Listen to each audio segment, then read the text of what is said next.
Welcome to another edition of the Charleston Leadership Interviews. My name is Meg White, and I am a senior consultant at Delta Think, as well as a director of the Charleston Conference. Today, we are delighted to be able to talk with Kyle Courtney, who is the Director of Copyright and Information Policy for Harvard Library. He is also the founder of Copyright First Responders. That initiative is currently in its 10th year at Harvard. And more recently, he helped create Library Futures, which empowers libraries to take control of their digital future. So, Kyle, welcome. As I said, we're delighted to have you join us today, and thank you for taking some of your time. No, thanks for having me. Great. So many things that I would like to talk with you about, but I really would like to start. I'm fascinated. Your professional history. You're a lawyer and a librarian. Those are two things we don't often see bookended together. Can talk a little bit about how that came about, how you sort of put those two things together and are clearly making them work. Yeah, serendipity is part of it, certainly, but also, timing, right?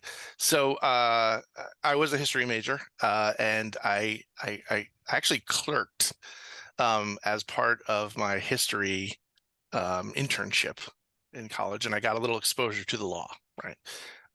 And as a result of that, I became interested in law school, right? And so I ended up going to law school. And while I was in law school, I discovered not a love for history, which I already have, but a love for intellectual property classes. And I chose to concentrate in it. And that's kind of like, it's a little bit different. Normally, you don't concentrate on something or declare a major in law school, right? Your major is law. But they did concentrations in which you graduate and you get your Juris Doctorate, but you also get like a certificate for distinction in and field. And I chose intellectual property. So it meant I took more intellectual property classes and advanced copyright classes and trademark and trade secrets and all that. And I really enjoyed it. When I graduated, I was working at a firm here in Boston. But my interest was more about the research side of the house.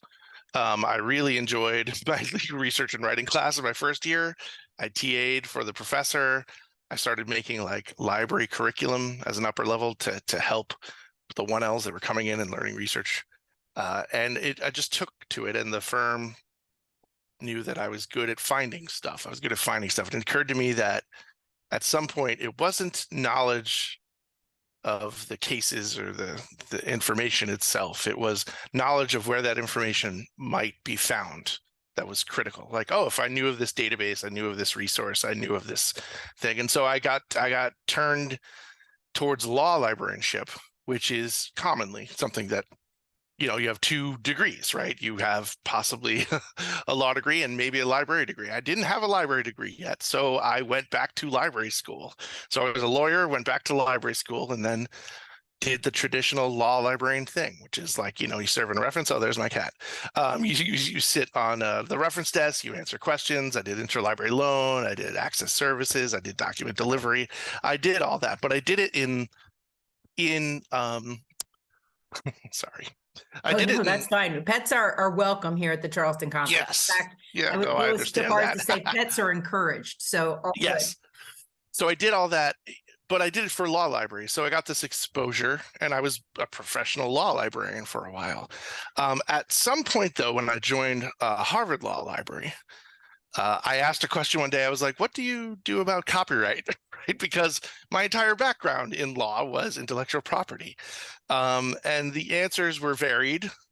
And some was we avoid, right? Some we pass it on to someone else. Some is we put our head in our sand, right? It depends on it. The law library made an attempt, but other libraries in the community. So I started talking amongst the Harvard library community, which is, 70 some odd libraries, including the law library. And I started working towards maybe making copyright something that we consider answering or a natural place for people to come to center Harvard Library, or at least the law school library at the time I was there, as a place you can come to kind of deal with these thorny copyright issues. And it occurred to me that that's a natural place for users and patrons to come and ask questions about copyright, because who runs the databases, right? Who runs the access? I have access to these images. I have access to these articles. I have access to these things. what can I do with them? There's copyright implications of a lot of that. And eventually I did enough of this work that they created this job for me, that I would move from the law library to the yard, and work with all libraries. And so, it was a full circle. Now I'm back to being, a lawyer. Started out as a lawyer so, I joke with my colleagues, I'm a recovering law librarian. I've never quite lifted my toe out of that water. I work with my law library colleagues constantly, but nevertheless, my mission has expanded since then. So that's kind of how I got there. Well, and I said the two things don't usually go together, but the way you explained it, they fit together perfectly. Yeah, and there were, at the time that this job was created for me, there were 20 or 30 copyright lawyers embedded in major library systems. Now there's easily over 100, where there is some expertise to be harnessed inside these systems, because libraries are creatures of copyright, certainly. So it's a natural affinity. I just love that you talked about it was serendipitous or somewhat organic. I love that you say, it occurred to you that it wasn't about looking for things, it was about finding things, right? Yeah. There's that meme out there, Google can bring you back 100,000 answers. A librarian can bring you back the right answer. Yeah, absolutely. Right? I think Neil Gaiman said that. I'm not sure. You know what? I think you're right, actually. I think you're right. So there you have it. And certainly, given the advances in technology, that skill set is, rather than decreasing in value, like some people think, it's increasing in value, right? So it's absolutely it's increasing. And certainly libraries, museums, archives are shepherding copyrighted materials through the ages, right? And they'll last longer than people's lifetimes, the copyright. So we have to figure out how we can provide access, respect copyright, and also respect the mission of providing access. And so I think it's nice because libraries sit in a delicate position of balance with regards to copyright, right? Well, and again, in a time where many are questioning sort of what is the role of the library in this, it's all free and it's all on the internet. You've really identified an area where the role is actually expanding. It's changing and it looks different, but given the environment, there's perhaps more that libraries can do in that regard. Oh yeah, and especially since neither in library school nor in law school did I review the special portion of the Copyright Act that's just for libraries and archives, right? It was not really taught. And certainly you mentioned copyright first responders in the bio. Between fair use and libraries and archives special provisions, Section 108, libraries have a lot to do and give. Congress was like, here's some special provisions for you.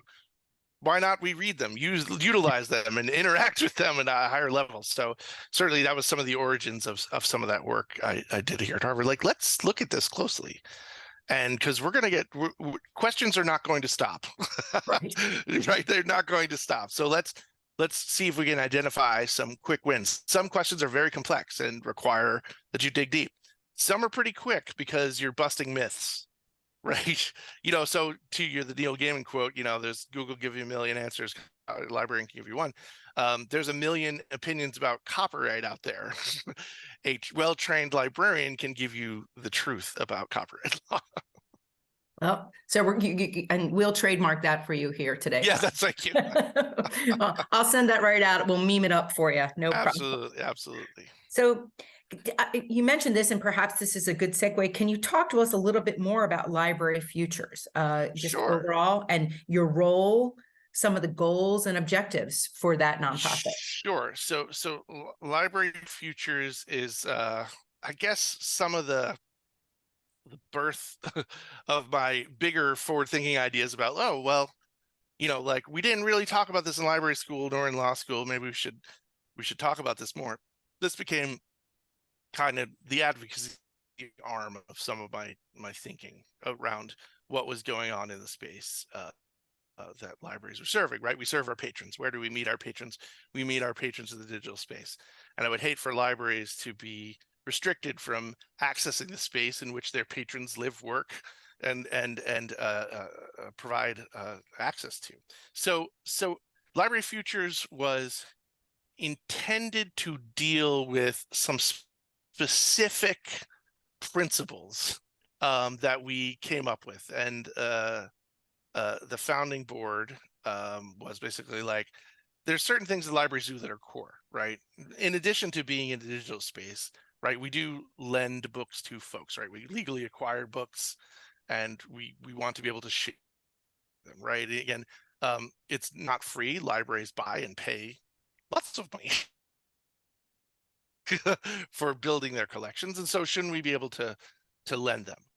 We also look a little bit of ownership, right? That idea of digital ownership is one that is complex, right? In a place where we have a lot of licenses that don't afford us the same protections that physical ownership do. So I want to kind of work in that space a little bit. We also care a lot about privacy. Libraries do, especially. All 50 states have a particular state library privacy bill, and that we need to safeguard the ability for our readers, our researchers, people that visit reference to feel that their inquiries and their book checkouts and their access is private, and that we could do this in a collaborative way, right? So a lot of people care about these missions, right? So large scale organizations like ALA and ARL, et cetera. Library Futures was specifically targeted, though, on just those issues, right, surrounding that. And so our work has entailed things like state ebook laws. It has entailed policy papers talking about digital ownership. It has entailed running workshops, about copyright, about privacy, all these things in this particular space, in order to, I think, better align libraries to be prepared for kind of the next phase, right? We're in the 21st century, certainly, but things are getting faster and easier, and I want libraries to be able to achieve their mission in the digital world in which they exist, possibly even better than they did before, right? So, I feel like libraries missed out on Wikipedia a little bit, right? That should seem like a natural component for this. Google Books was a major program, right? But I would prefer if it was just books, right? You know what I mean? So could libraries step into this space and kind of own those areas? And of course, I do it through the lens of the law, right? The idea that the law empowers our mission in many different ways. In fact, that's my whole thing. So this was certainly my brainchild, but the efforts of the last several years of this has been shepherded by Jenny Rose Halperin, who's our current executive director, right? Because I have a job, right? I have a full-time job. We need people to do that. And Jenny came on board, which was fantastic. And so we secured $1 million grant from Carnegie Mellon to make sure they're in, and now is housed within NYU's Law, Engelberg Center. So we're very proud of that collaboration that we have, which gives us a solid home to continue our work in scholarship and research and advocacy. It's fantastic. And so many things in there that we could have a whole conversation on that. But so how can libraries get involved? Can libraries get involved? Is there a role for absolutely. So we, one of the first thing I did when we came up with the name was buy libraryfutures.net. And you can go there and sign up for our list. That's the number one way to get involved, is to join our community. And what's great about joining our community is that this is not like pay service. This is not like you need to pay a monthly membership, et cetera.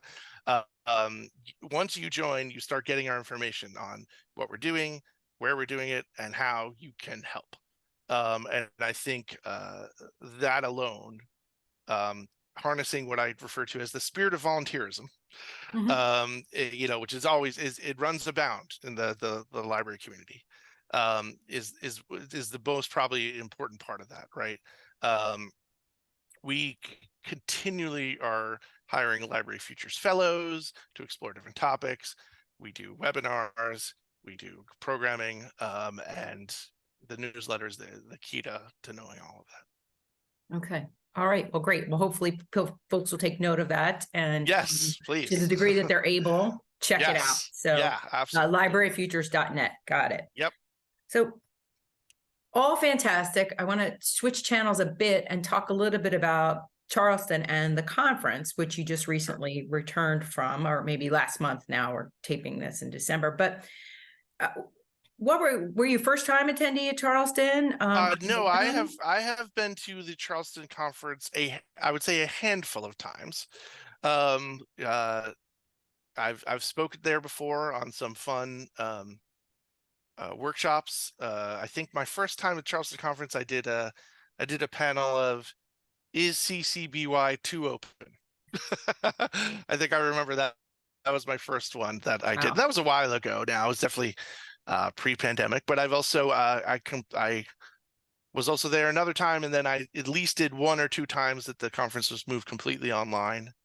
I think I did what is a library under the law? That was one of my lectures I did for that. So, it's I find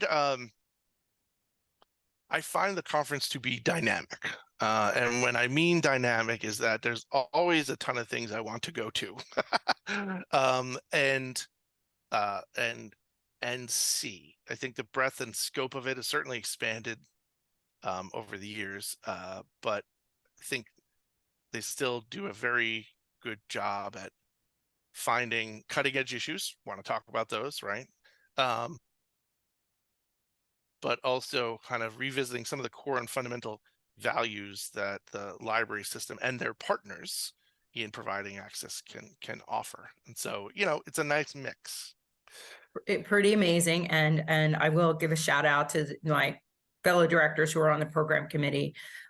Certainly Leah and Beth do an incredible job, in really trying to check all the boxes that you just say. So got to give them a shout out here, but thank you for that. Yes, absolutely. And your thoughts on the Yes, conference. yes. So And I guess I'm fully roped in now because I also do the Against the Grain copyright column now. So now Leah tapped me for that as well. When we find a person who's got important things to say, generally you get an offer you can't refuse. So sure. So, but you spoke this year, the long arm of the law session, which speaking about programming, Ann Okerson just does a tremendous job on that every year. And it's one of the most popular plenaries at the conference.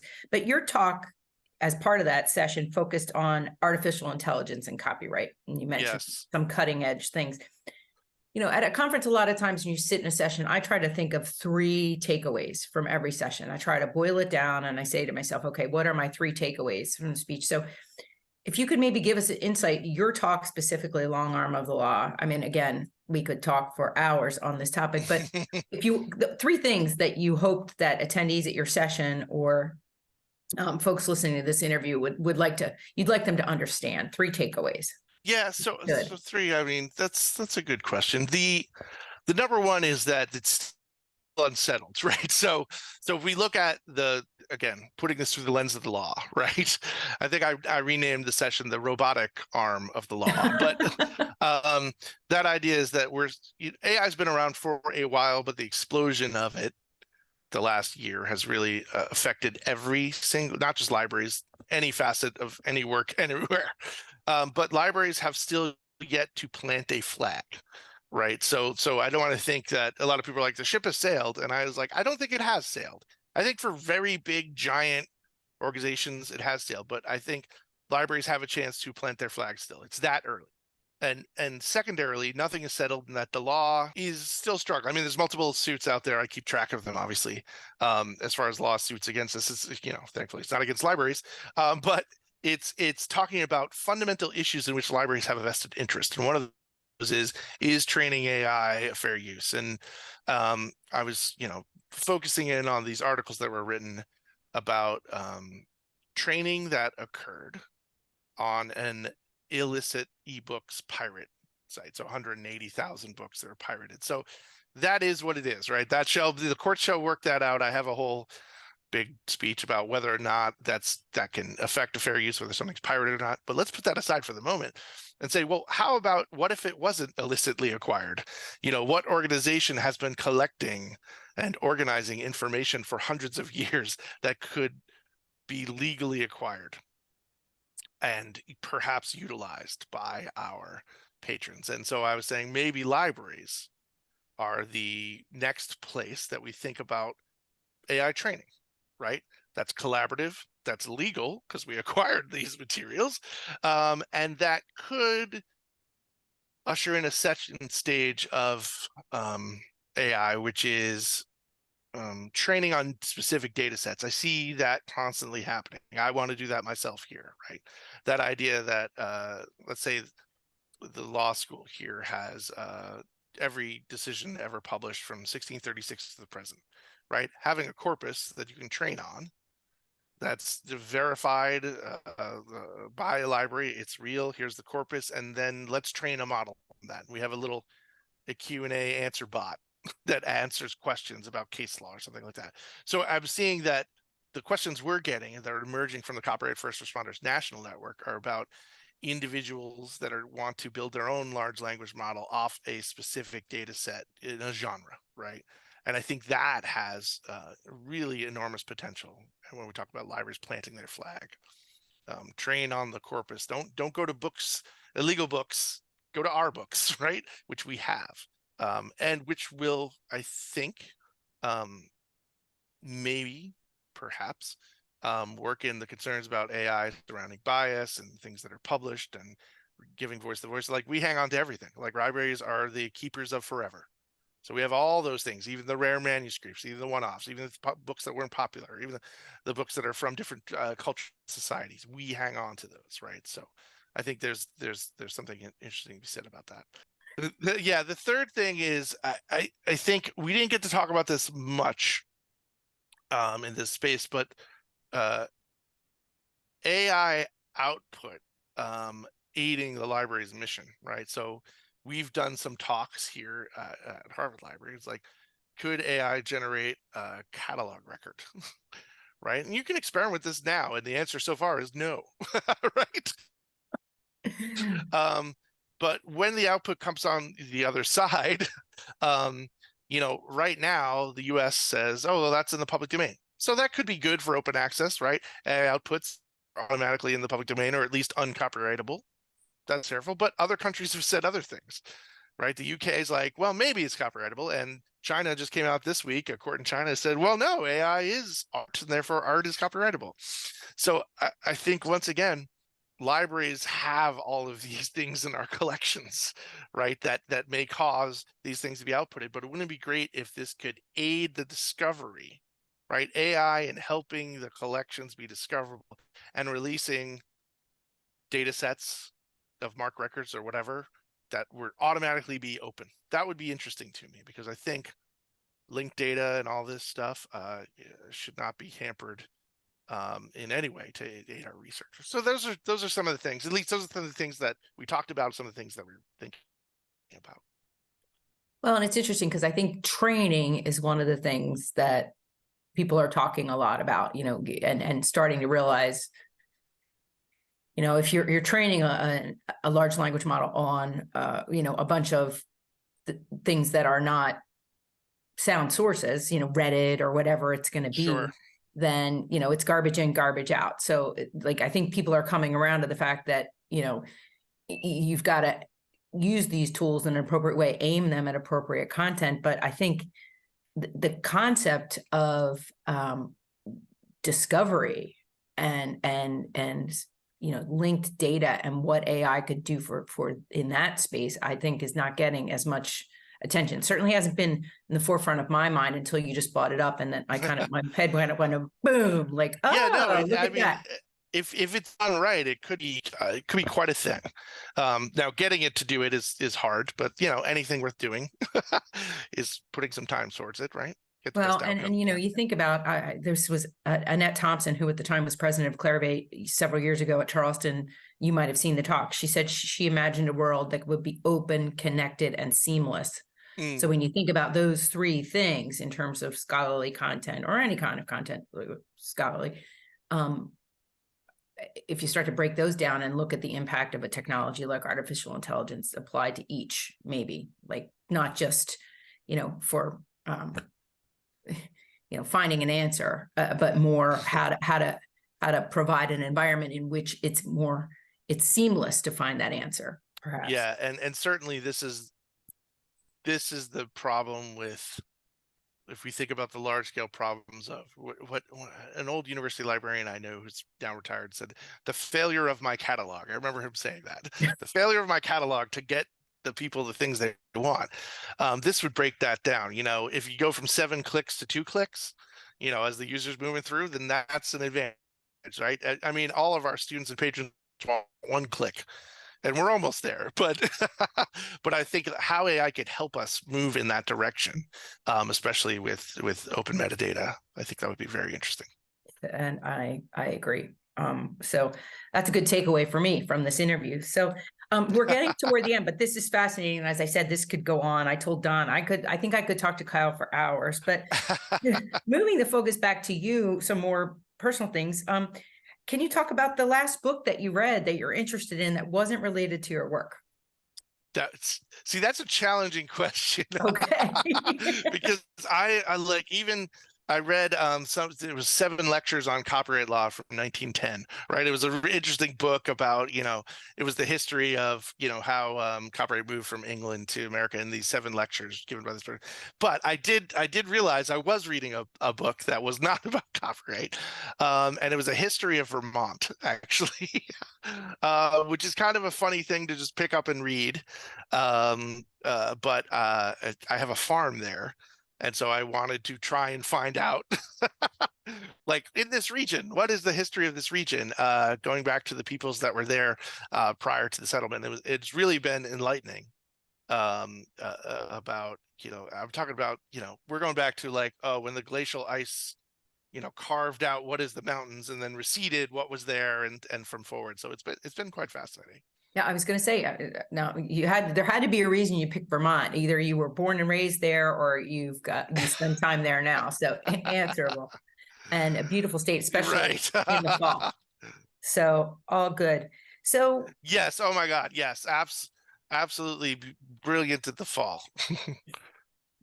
Yeah, my daughter actually went to school up just across the Connecticut River from Vermont in New Hampshire, so we are familiar with that part of the world. And boy, the leaves are spectacular. That the Upper Valley is just so pretty. So, yes. All right. So you're a very serious reader, but you mentioned earlier you are interested in your passion is also your work, and your work is your passion. So I think you're fortunate with that. So all good. Anything else? We're coming toward the end. I can't believe it. Is there anything else that you'd like to share with the Charleston Hub community? You've been to several conferences. Sure. You are a librarian. Anything you'd like to share with your library brethren or other folks who might be part of the Hub community? Yeah, no, I just think that I think we're seeing through work with Library Futures and here at Harvard Library, and we're kind of seeing the next revolution in library making their collections accessible, right? As technology advances, maybe it will ease access, and that, I try to put my work through the lens, and I hope everyone else does every day, is like, our mission in the library is to provide open, non-discriminatory access to the world's culture, right? So how can we make sure that happens? Not just now, but I'm starting to think about 100 years from now, right? And that's kind of my goal, right? Helping future librarians and some future Kyle to make sure that our collections get in the hands, because otherwise, why are we shepherding these things through the ages if they're not to be used, harnessed, and at least available to create bigger and better things? So that's what I hope you wake up every day and go, how can I contribute to this, even in the smallest way? I think that that sort of sense of place and time is increasingly important, and especially as we mentioned earlier, the line between what is valid information and what is maybe not as valid information becomes a little bit more blurry in today's environment. I think, when you think about 100 years from now, who's going to know what the real truth was? Like, who's going to really step up to say, like, 100 years ago, this was the thing. So, and I can imagine not librarians as the arbiters of truth, but certainly the resources for discovering that. Right. As someone said, I read the other day, there's going to be some sort of a membrane between these two worlds. And I think libraries play an important role in making sure that that membrane is intact, let's just say. Yeah, So that would be incredible. Anyway, well, Kyle, thank you so much. Thank you so much, first of all, for joining us today. And I so enjoyed speaking with you, and I'm fascinated by the work that you're doing. And thank you as well for contributing to the conference over the years, and certainly this year to the Long Arm of the Law. If folks haven't checked that out online, I encourage you to take a look and watch that session, the robotic arm of the law, as Kyle said. So, but just so happy to have you as part of the community. Thanks so much for taking the time, and we'll let you get back to your day. Thank you so much. You're very welcome.